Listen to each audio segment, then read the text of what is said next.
Hey guys, sorry for the absence over the weekend. I've just been posting every day for the past few days, until a few days ago. And, I just felt like I needed some time, the weekend to myself, just to be a fool, to catch my drift. But I did see a lot of interesting things happen. Um, Bernie actually winning Nevada, after the Nevada Democratic Convention, Hillary freaking out on a Greenpeace activist over a simple question.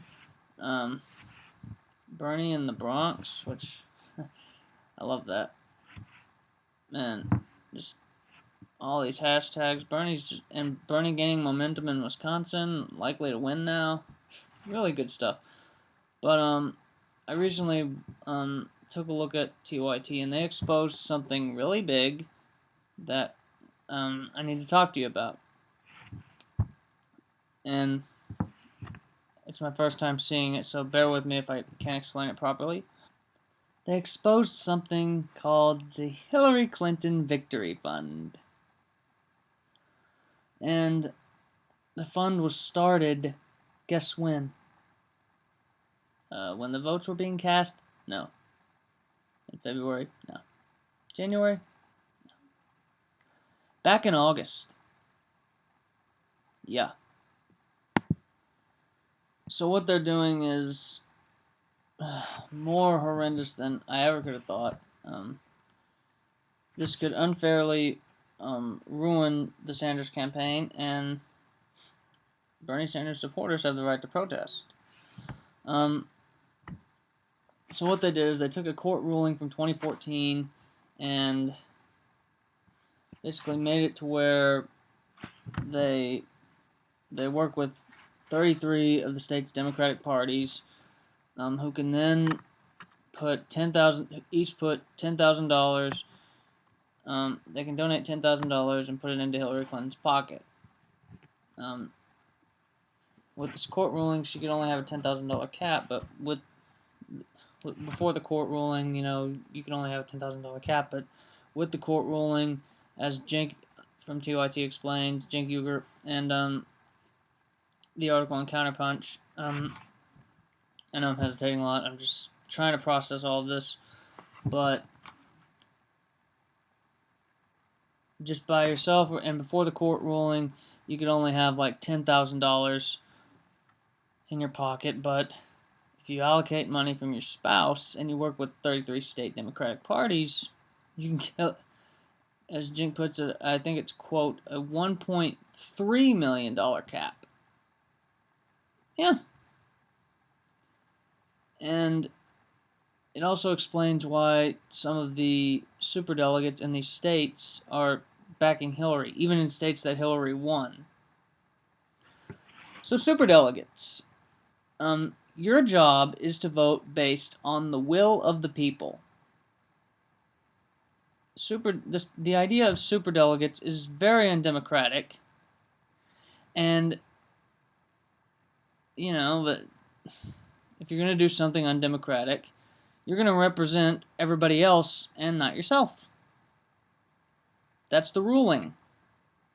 You don't get to represent yourself since you're doing something undemocratic. You represent us. But this legalized bribery and stuff, it makes it to where the superdelegates don't have to do that. We the people aren't going to let that happen. We're sick of it. And you can deny it as many times as you like, but we got evidence on you.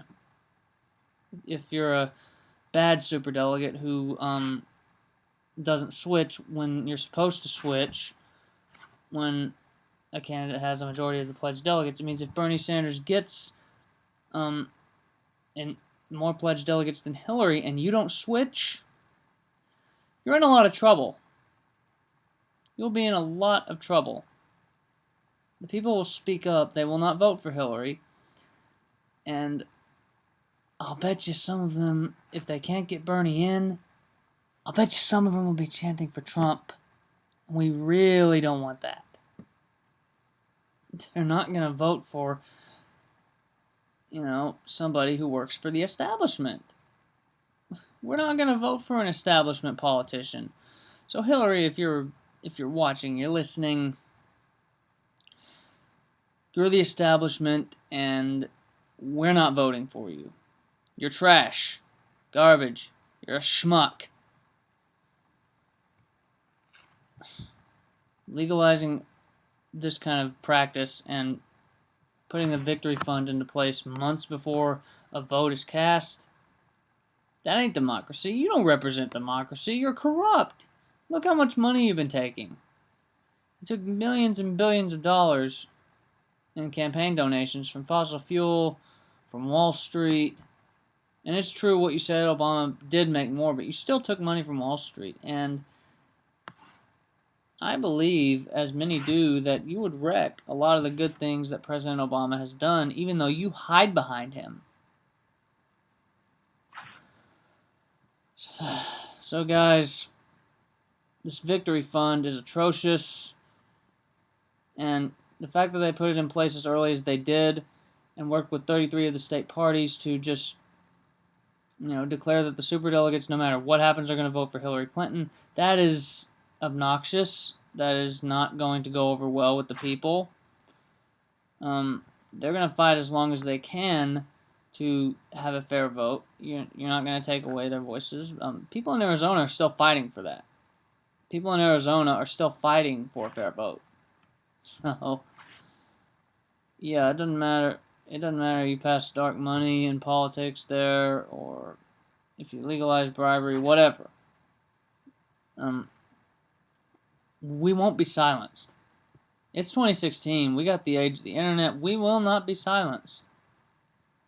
You will not rig an election for yourself. You will play this game fairly, or otherwise, Hillary Clinton, you're likely to get charges on election rigging too.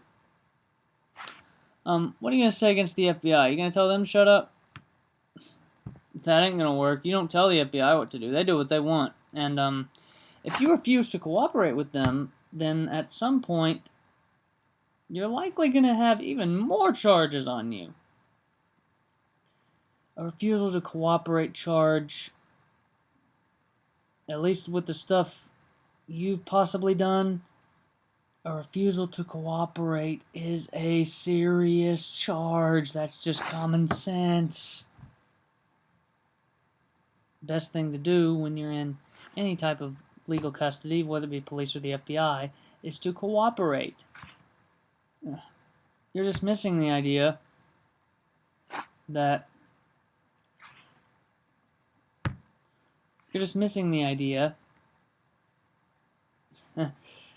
that the FBI is after you. They're after you. And get this. Now we know you've tried to guarantee this election for yourself. Oh, I'm praying they add election rigging charges to your record, because that would be such good karma. Because it's coming your way.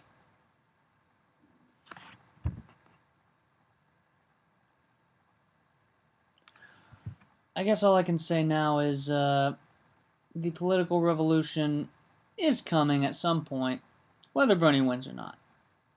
Whether Hillary's arrested in time or not. Democratic socialism is a coming, and Hillary and the corrupt people in the Democratic and Republican parties better watch out. Because we the people have spoken and are going to continue to speak. Also, I saw the Occupy CNN hashtag, where CNN and other mainstream media news stations are refusing to cover Bernie for a legitimate amount of time. Over 1,000 people protested. You're trying to black us out, CNN. You try to silence us, we're gonna take over. You see, there comes a time where you rule over us for a certain amount of time, but then once we find out what you're doing, that's when we stand up and fight. I knew there were illegal campaign contributions and things like this. And I know I rant on and on about how we need to fight back and how the corrupt are not going to win, but campaign funds like this, it might actually cost us, and we just have to fight back. You know, there are so many of us that know this information now that they try to enslave or kill us all, then there will be no one to manipulate. If most of the young generation knows about this and speaks against it, what are they going to do? What are they going to do to us? And if Hillary Clinton does become president and avoids FBI charges, which I doubt it's going to happen because they're already at the point where they're doing interviews with people, like much faster than I expected. I didn't think they'd be through it this quick. And they could be finished with the investigation earlier than expected. They might be ready to charge and arrest Hillary in a couple of weeks. They said they could have the investigation completed in early May, so fingers crossed that happens and that Bernie does well in the upcoming states. It's just, you know, even with all this corruption going on, doesn't it feel nice to see that Bernie's momentum keeps rising? I know there's a lot of corruption going on, guys, but we gotta be optimistic too. We gotta fight back, but also realize the good that's happening.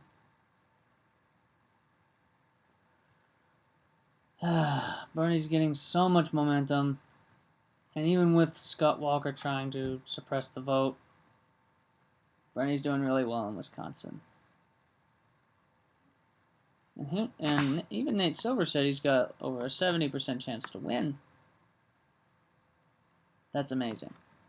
And I saw in a New York poll, and a couple of New York polls, where Hillary's lead was knocked down between 21 and 48 down to between 10 and 12. National trend. And let's not forget that it's a couple of weeks till New York, so that could change. It's a few weeks till Pennsylvania. Bernie needs to start campaigning there and fast, because then you have the states of Connecticut, Delaware, Maryland, Pennsylvania, and one other state. I know it's I can't think of the state right now. Connecticut, Delaware, Pennsylvania, Maryland. I just can't think of it right now. But yeah, there's lots that's happened over the weekend that I haven't mentioned yet. But you know, you got Rosario Dawson from Men in Black 2, Center of the Universe, endorsing Bernie Sanders. That's awesome. And today there was a new campaign ad featuring Mark Ruffalo and a movie director. I forgot his name right off. They were talking about how the establishment was against us. Well, by this point we know that Bernie Sanders and Donald Trump have changed the ways that their parties think. But with the Democratic side, it's now a generational difference. On the Republican side, I don't know. It seems unanimous, almost. But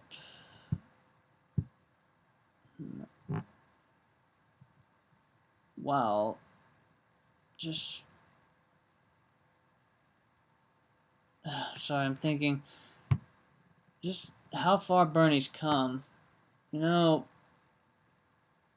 back a month ago on Super Tuesday, he won the states. Well, he won caucus states. He obviously was expected to win, and Vermont. But Oklahoma, no one expected him to win. He won Michigan in a big upset. He got knocked down a peg on March 15th. He got rigged out of the vote in Arizona. But he won the 5 caucuses following by huge numbers. and he just won Nevada. It's not over, guys. We got to keep fighting back. We got to emphasize the Supreme Court's ruling of one person, one vote. That's a huge victory. If you haven't heard about it, look it up. And I'll do my best to put it in the description if I can find it. It's probably on Facebook. I'll put it in there. But yeah, let's just remember to fight back, and hopefully the momentum will continue going our way. Alright, thanks for watching, guys. And to my fellow Bernie supporters, I say, feel the burn.